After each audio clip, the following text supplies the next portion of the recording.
حضرت عبداللہ بن مسعود رضی اللہ تعالیٰ عنہ کے حوالے سے امام دار قطنی نے عجیب بات ارشاد فرمائی.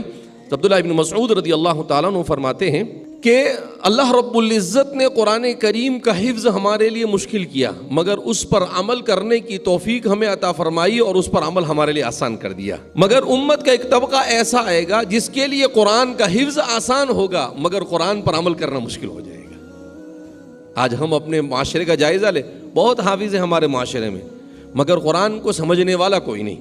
اسی لیے ہمارے علماء نے لکھا ہے کہ ایک ہے قرآن کی تذکیر اور ایک ہے تدبر اور تفسیر، دو الگ الگ چیزیں ہیں.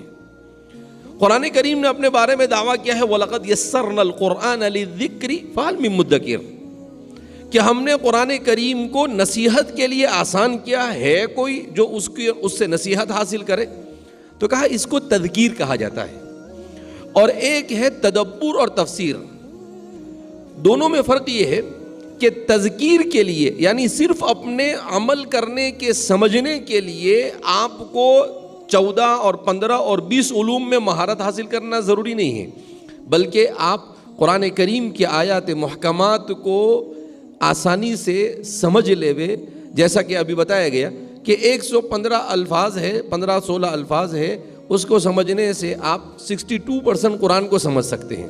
اب ہم لوگ قرآن پڑھتے ہیں مگر ہمارا قرآن پڑھنا اور طوطے کا بولنا دونوں برابر ہے، کوئی فرق نہیں. قرآن پڑھتے ہیں مگر ایک لفظ ہماری سمجھ میں نہیں آتا. آج ہم دیکھ رہے ہیں کہ جب ہم قرآن کو نہیں پکڑتے ہیں تو کہیں منکرین حدیث کھڑے ہو جاتے ہیں اور وہ ہمارے نوجوانوں کو اپنا لقمہ تر بنا لیتے ہیں. کہیں کیسے کیسے لوگ کھڑے ہوتے ہیں اور طرح طرح کی باتیں، کوئی صحابہ کے خلاف زبان درازی کر رہا ہے تو کوئی قرآن کریم کے اندر میں اپنی منمانی تفسیر کر رہا ہے.